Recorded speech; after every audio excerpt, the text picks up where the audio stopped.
aguça o que as pessoas querem ouvir. As pessoas, elas estão com a vida toda arrebentada e a pessoa está dizendo assim: Jesus te ama. Viu? A vida da pessoa, irmão, está toda errada e o mensageiro está dizendo assim: Deus te compreende, irmão. Deus sabe de suas fraquezas.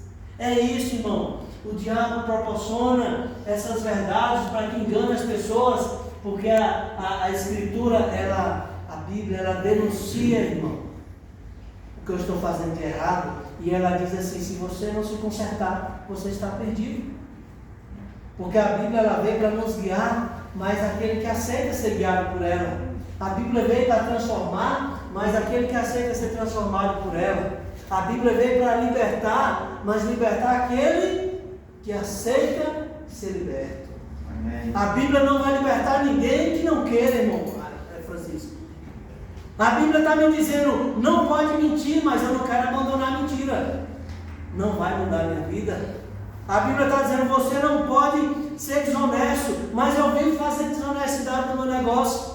A Bíblia, eu não vou ser transformado se eu não pôr em prática o que Deus está me ensinando, irmão. Ela não vai fazer diferença se primeiro eu não querer.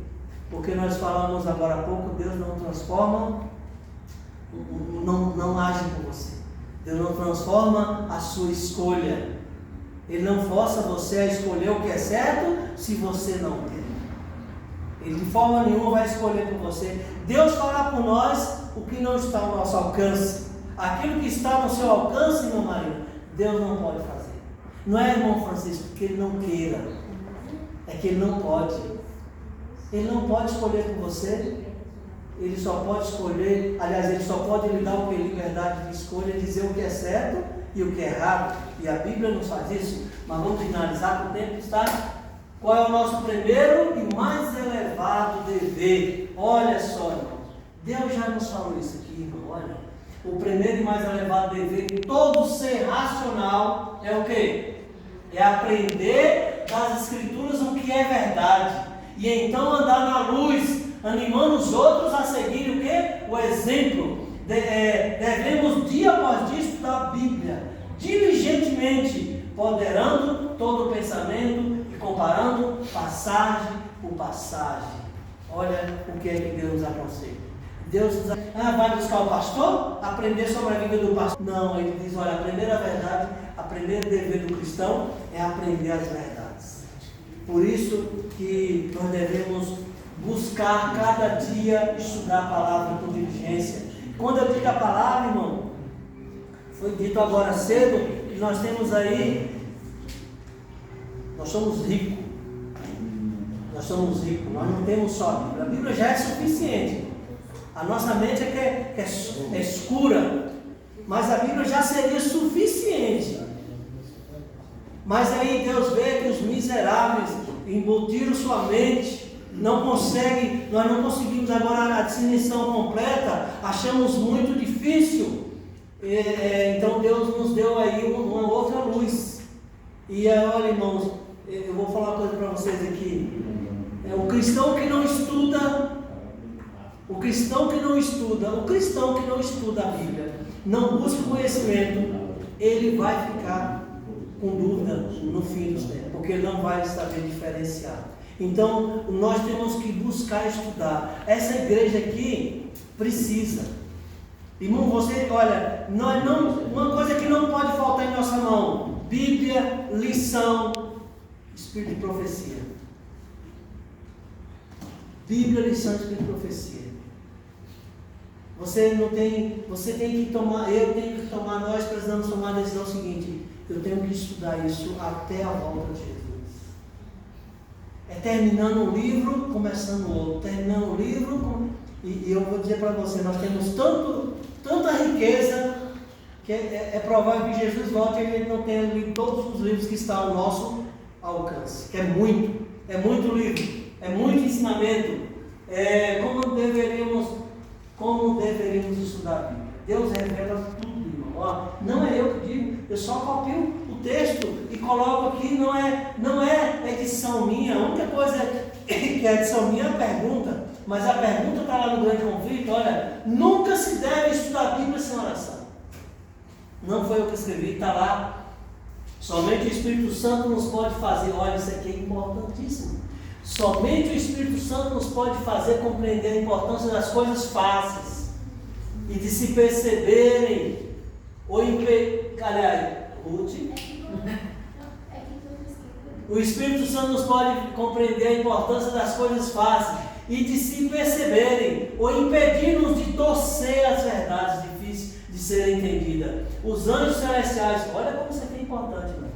Os anjos celestiais preparam o coração para de tal maneira compreender a palavra de Deus que fiquemos encantados com a sua beleza, admoestados por sua advertência e animados e fortalecidos por suas promessas. Irmão, isso aqui é maravilhoso. Olha, o Espírito Santo, ele nos faz valorizar as coisas, porque às vezes nós vemos uma coisinha de importância. Nós não damos importância a coisa pequena da Bíblia, às vezes nós queremos dar importância a coisas grandes, mas o Espírito Santo nos faz compreender e valorizar as coisas fáceis. E ele também nos ajuda a entender as coisas difíceis. E olha, diz, Deus fala que os anjos preparam o coração do ser humano para que ele possa se maravilhar e ele ter prazer na leitura da Bíblia. Irmão, sabe, não tem coisa melhor do que você ler um livro com prazer, não.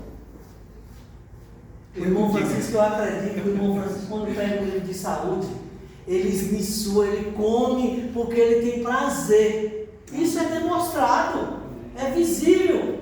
Irmão, quando você pega um livro que você não quer parar, parece que você está se deliciando com o alimento que você mais gosta. Não é isso? Irmãos, uma vez eu peguei um livro que eu falei assim, eu gostei tanto da leitura do livro, que eu virei à noite. Eu falei, eu só vou parar quando eu terminar. E um capítulo me levando o outro, um capítulo levando o outro. Eu terminei o livro 2 horas da manhã, mas fiquei satisfeito. Parece que eu estava saciado. Parece que eu estava me alimentando de uma comida física.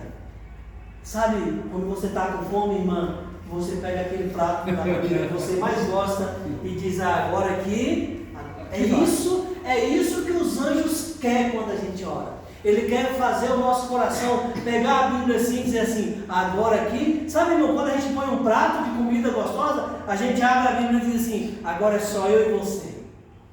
É só eu e você. E aí você se alimenta, e você se alimenta, se alimenta, se alimenta. É isso que o anjo quer preparar o nosso coração para ver os encantos da beleza da palavra de Deus. Sabe, irmão, se eu não gosto de ler a palavra de Deus, se eu tenho preguiça, eu tenho que pedir a Deus para tirar isso de mim, porque não vem dele. Não vem de Deus.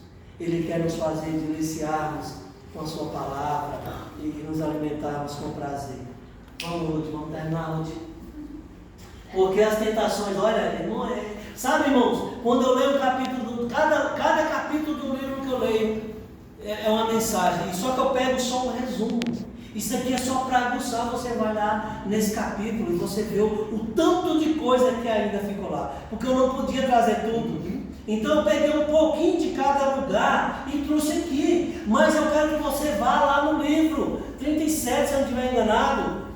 A única salvaguarda, o título é justamente esse que eu trouxe. E você vai lá e você vai ver muita riqueza que ainda não foi trazida. Mas o que é que diz hoje? Volta lá só para eu fazer a pergunta hoje. Porque as tentações parecem ser irresistíveis. Por que a tentação ela fica forte quando nós, diante de nós? Olha, as tentações muitas vezes parecem irresistíveis. Por quê? Pela negligência da oração e do estudo da Bíblia. O que é tentado não pode facilmente lembrar das promessas de Deus e enfrentar a Satanás com as armas das Escrituras. Eu coloquei um lembrete aqui, lembra do que Cristo fez quando foi tentado? Está aí embaixo. Irmãos, sabe por que as tentações se tornam fortes diante de nós? Porque negligenciamos o estudo da Bíblia e a oração. Porque quando nós não negligenciamos, sabe o que a gente faz? O que Cristo fez lá no deserto. O diabo disse, se é filho de Deus, pega essas pães e transforme, essas pedras e transforme em pães. E ele combateu o diabo do começo ao final com o quê? Com a palavra. Com a palavra. Porque a palavra estava onde? Na sua mente. E aí o diabo viu uma tentação, ele Bíblia. O diabo outra tentação e ele Bíblia. E o diabo fez o quê? Teve que se retirar, por quê? Porque não tinha mais argumento. Não tinha mais argumento. Irmão, se o diabo chega para um cristão e diz, olha, aquela mulher ali é bonita, ele fala, eu tenho um esposo em casa. Irmão, porque Deus disse para sermos fiéis. Então o diabo coloca uma facilidade. Você lembra, Deus mandou ser fiel e honesto. Isso não me pertence, porque a palavra está viva na sua mente. Agora, se você deixa de estudar, se você deixa, você não vai lembrar das promessas. Não vai lembrar das promessas que Deus fez na palavra contra a tentação. E você vai e podemos facilmente cair por falta de força. Falta de força, falta de argumentos. Vamos terminar, Ruth. Hoje acabou, irmãos. Eu estou correndo contra o tempo. Hoje temos a Bíblia em nossas mãos. O que nos impede de examinar? Sabe, irmãos, a Bíblia, um tempo desse, eu tinha 7 Bíblias, cada uma de uma linguagem. Eu pesquisava em uma, pesquisava em outra. Hoje a coisa mais fácil de se adquirir é uma Bíblia. Você às vezes nem compra, você ganha. Pessoas no passado deram a própria vida para que nós hoje tivéssemos a Bíblia, irmãos. Sabe, irmão, quando você lê o Grande Conflito,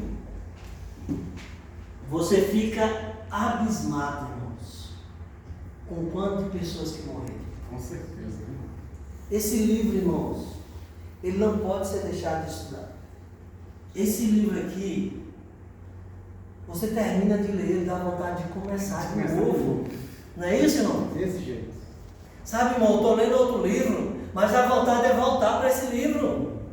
Esse livro aqui é rico, mas é muito, irmãos. E a igreja não conhece esse livro. Pior, né? Sabe, irmãos, me deixa triste porque é um dos livros aí que tem sido distribuído há 2 anos. Milhões de exemplares desses estão na mão das pessoas aí fora. E a nossa igreja, poucos conhecem esse livro. Irmãos, aqui diz, Deus diz através da irmã Aisa, pessoas morreram para que a Bíblia hoje eu pudesse pegar ela e eu pudesse examinar. E eu fico pensando, irmãos, se essas pessoas ressuscitassem hoje, pudessem ter uma visão da terra, e eles iriam dizer assim, se eu tivesse um tempo desse povo, se eu pudesse ter a Bíblia completa como eles têm, porque eles não tinham Bíblia assim. Hoje nós temos uma Bíblia de estudo. Olha, essa Bíblia aqui ela é completa, muitos aqui têm ela. Essa Bíblia aqui é rica. E as pessoas do passado iriam dizer, se eu tivesse essa Bíblia que eles têm. Eles morriam por partes da Bíblia. Eles rasgavam a Bíblia e botavam entre as suas roupas páginas da Bíblia para chegar, se tiver contato, a pessoa descobriu que é cristão, ele toma aqui um pedaço. E isso era arriscando a vida. Arriscando a vida. Muitos deles eram denunciados e eram mortos porque saíram a pregar a Bíblia. E hoje eu tenho várias Bíblias em casa, e qual é o valor que eu estou dando para ela? É isso que eu penso. Sabe, irmão, isso também me leva a estudar a Bíblia. Isso também me leva a estudar a Bíblia. Martinho Lutero, João Hus, Wycliffe e tantos outros foram queimados para que eu e você hoje pudessem pegar a Bíblia. Eles foram queimados, vivos, em prol da verdade. E o que é que eu faço com essa verdade hoje? Deixo lá, empoeiradas. Você não olha aqui e diz, ninguém no dia do juízo terá desculpa. Ninguém. Principalmente nós. Porque nós temos tudo. Tudo. Liberdade religiosa para pregar.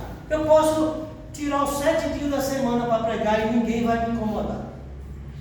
Ninguém vai me prender e não vai acontecer nada até então. Mas o que é que eu tenho feito? Aqui tem um apelo à decisão. Você não quer hoje tomar a decisão de ser um examinador da palavra do Senhor? Se você quer. Irmãos, eu na realidade, vou ser sincero para vocês, eu não fiz essa mensagem para essa igreja. Eu não fiz essa mensagem para essa igreja hoje. Porque, irmão, essa igreja me alegra. Amém. Essa igreja que eu vejo estudantes da Bíblia nessa igreja. Amém. Eu fiz essa mensagem para uma igreja que às vezes não está estudando a Bíblia, mas é que eu sinto cuidado, eu sinto que os membros dessa igreja examinam a Bíblia. Eu sinto isso. Mas se porventura tiver alguém aqui que ainda não tem conseguido estudar a Bíblia, que eu acho difícil, mas se tiver alguém aqui, irmãos, tome a decisão hoje de tirar tempo. Amém. Porque a Bíblia é ela que vai nos ajudar a cada dia a não cair nas ciladas de Satanás e nos aproximar cada dia de Deus. Que o Senhor abençoe a cada um de vocês. Vamos nos colocar de pé para finalizarmos. Vamos cantar uma palavra, Pai.